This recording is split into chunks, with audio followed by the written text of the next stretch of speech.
Assalamualaikum warahmatullahi wabarakatuh. Perkenalkan, saya Agus Mimbadi MPD, Kepala SMK Negeri 2 Kota Bekasi. Saya adalah peserta Diklat Guru Penggerak Rekognisi Kepala SMK Pusat Keunggulan tahun 2023, kelas M. Pada kesempatan yang berbahagia ini, saya ingin menyampaikan refleksi dari perjalanan selama mengikuti diklat yang kurang lebih hampir 2 bulan ini. Yang pertama, saya ingin bercerita tentang modul pertama, yaitu tentang kepemimpinan pembelajaran. Dalam modul ini saya belajar banyak tentang apa itu kepemimpinan, apa itu kepemimpinan pembelajaran, dan lain sebagainya, Satu hal yang menurut saya sangat menarik dan tentunya ini menjadi inspirasi buat saya, yaitu bahwa seorang pemimpin pembelajaran itu harus mampu, pada esensinya adalah pemimpin sekolah yang mampu memungkinkan suasana belajar di kelas atau di sekolah menjadi nyaman, baik buat guru ataupun buat siswa. Hasil dari kenyamanan ini akan berdampak atau berimplikasi tentunya kepada kualitas hasil belajar, di mana siswa merasa nyaman belajar, guru nyaman mengajar, timbullah di situ suasana yang menyenangkan, timbullah di situ suasana yang menggairahkan, menggali potensi anak atau siswa, menggali kreativitas, menggali minat dan bakat, termasuk juga gurunya. Guru akan mengeluarkan, mengeksplor semua kemampuan dia dalam melakukan metode-metode pembelajaran yang menyenangkan tentunya, sehingga dengan demikian kualitas pembelajaran ataupun kualitas hasil pembelajaran akan semakin baik. Itulah fungsi ataupun peran utama dari seorang pemimpin pembelajar. Sekali lagi, pemimpin pembelajar adalah orang yang mampu memungkinkan atau menyiapkan suasana yang belajar yang nyaman buat siswa dan gurunya. Demikian.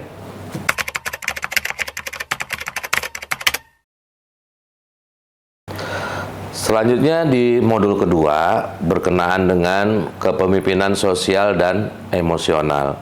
Di situ saya banyak belajar tentang bagaimana mengelola atau mengaitkan kehendak dari para siswa, kehendak dari para guru untuk menyelesaikan suatu permasalahan dengan cara-cara yang tentunya baru saya pelajari pada modul ini. Selama ini di SMK 2 kita punya aturan, punya tata tertib buat siswa, juga buat guru dan lain sebagainya. Nah, selama ini pun di sekolah kami menurut apa yang saya lihat dan apa yang saya pahami dari pembelajaran di modul kedua ini, itu baru sampai ke level 2. Ada 3 level yang saya ketahui. Yang pertama punishment and reward, kemudian yang kedua adalah konsekuensi, dan yang terakhir yang paling bagus menurut modul ini, yang menurut saya juga sangat bagus, yaitu mengenai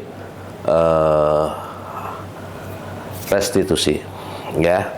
Jadi selama ini di kita anak-anak itu kalau melanggar konsekuensinya ini, hukumannya ini, rewardnya ini, sanksinya ini, gitu. Dan itu berdampak bahwa siswa nantinya hanyalah patuh, hanyalah takut, hanya mau menjalankan aturan ketika berada dalam ekosistem lingkungan sekolah. Di luar itu dia menjadi orang-orang yang seperti biasa lagi, suka melanggar, suka menabrak aturan dan lain sebagainya. Dengan menerapkan restitusi, maka kesadaran diri siswa, kesadaran diri peserta didik itu akan timbul, sehingga akan terjadi suatu keyakinan diri bahwa yang benar itu seperti ini, bahwa yang betul itu seperti ini, tanpa ada tekanan, tanpa ada ketakutan, gitu. Dengan sendirinya tanpa ada aturan pun, anak-anak itu akan patuh dengan sukarela, dengan senang hati, dengan sadar diri, menjalankan kesepakatan yang dibuat bersama, tata tertib yang ada, dan lain sebagainya. Inilah satu hal yang saya ambil dari modul pembelajaran mengenai kepemimpinan sosial dan emosional. Yang kedua, dalam hal penanganan apabila ada permasalahan siswa, dari pihak guru dengan mempelajari modul sosial emosional ini, saya bisa memberikan masukan, memberikan saran kepada teman-teman untuk merubah pola, merubah gaya dalam penanganan siswa. Tidak ada lagi istilahnya mendakwa ataupun mem-BAP siswa sehingga suasananya menjadi tidak nyaman. Dengan mempelajari tadi tentang restitusi, guru akan paham bahwa untuk menggali permasalahan, untuk mencari solusi, itu lebih mengutamakan kepada dialog untuk membangun kesadaran diri si siswa, membangun pemahaman dari internal siswa tentang hal-hal yang berkaitan dengan masalahnya, sehingga dia pada akhirnya akan ketemu pada titik sadar bahwa oh inilah hal yang harusnya saya hindari, oh inilah sebuah kesalahan yang memang tidak patut begitu. Dengan cara-cara restitusi juga teman-teman melakukan kompetensi sosial emosional dalam menyelesaikan permasalahan yang berkaitan dengan siswa, dan itu sangat bagus sekali. Saya senang dengan modul yang kedua ini. Di modul ketiga kami berbicara atau mempelajari tentang budaya positif. Sesungguhnya SMK 2 sudah menerapkan budaya positif ini sejak lama. Oleh karena itu makanya sekolah kami menjadi sekolah yang sangat diminati oleh masyarakat. Terbukti dengan jumlah siswa kami yang 2.167 orang. Banyak siswa, banyak orang tua siswa dari masyarakat di Kota Bekasi ini yang menginginkan anaknya sekolah di SMK Negeri 2 karena pertama mereka menganggap kita sudah mempunyai budaya yang cukup terbangun dengan baik sejak lama, di antaranya mengenai kedisiplinan, kepatuhan, sopan dan santun serta lain sebagainya. Nah, setelah mempelajari budaya positif ini, ternyata tentang budaya positif tidak hanya cukup sampai di situ. Ya, kita juga harus membangun apa yang menjadi sesuatu yang esensial dalam penerapan budaya positif. Dan saya akan melakukan itu setelah mempelajari modul ini. Banyak hal yang menjadi inspirasi buat saya, sehingga nanti akan saya terapkan di sekolah untuk kedepannya, supaya budaya positif kita yang sudah bagus ini semakin meningkat. Budaya positif kita yang sudah terbangun ini makin berkelanjutan dengan kualitas yang lebih baik lagi. Karena dengan menerapkan budaya positif yang mumpuni, dengan mencakup nilai-nilai, norma-norma, dan praktik-praktik, itu akan mendorong kesejahteraan siswa. Itulah intinya. Kita ingin siswa merasa sejahtera bersekolah di sini, yang pada akhirnya akan menciptakan atmosfer yang inklusif, yang aman, dan mendukung terbentuknya ruang-ruang bagi munculnya kreativitas, prestasi, minat bakat, pengembangan potensi, yang pada akhirnya juga akan menghasilkan kualitas pendidikan, kualitas pembelajaran yang lebih baik lagi dengan budaya positif yang terjaga dan berjalan secara berkelanjutan. Demikian.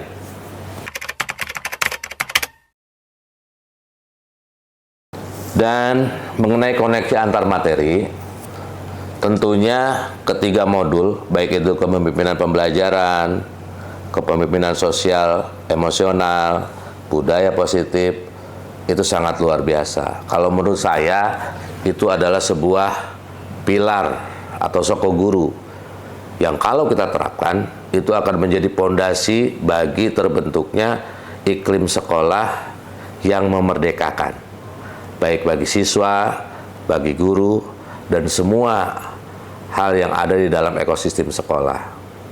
Ketiga hal tadi, kepemimpinan pembelajaran, kepemimpinan sosial, emosional, dan budaya positif, itu akan saling menguatkan satu sama lain, dan kita perlu melakukan itu secara bersama-sama, secara sadar, sehingga akan terbentuk hal yang positif yang terbangun di lingkungan sekolah kita. Suasana belajar menjadi nyaman, suasana hati dan perasaan serta pemikiran anak-anak menjadi sejahtera, guru-guru melakukan tugasnya dengan baik dan menganggap bahwa siswa adalah student center bagi mereka, yang perlu didorong, yang perlu dibimbing, yang perlu diluaskan kesempatannya untuk bisa berkembang dengan sebaik-baiknya sebagai makhluk ciptaan Tuhan.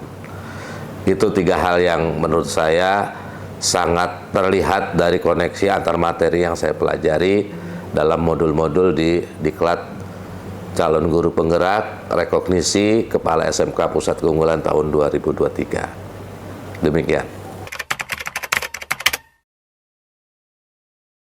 Setelah mempelajari 3 modul, kepemimpinan pembelajaran, kepemimpinan sosial emosional, dan juga budaya positif, serta koneksi antar materi, maka kemudian saya membuat prakarsa perubahan.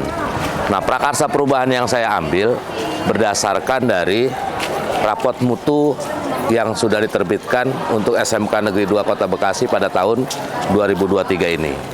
Di mana walaupun hasilnya sudah hijau semua, tetapi ada satu catatan, terutama di kaitannya dengan kebekerjaan atau kelulusan siswa SMK Negeri 2 Kota Bekasi.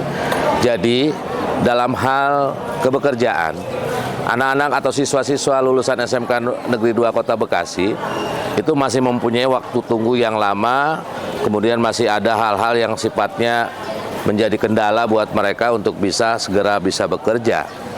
Nah, hasil dari kajian dengan teman-teman guru dan tim manajemen, kami menemukan bahwa salah satu faktor penyebabnya adalah rendahnya atau minimnya karakter kemandirian daripada siswa-siswa SMK Negeri 2 Kota Bekasi.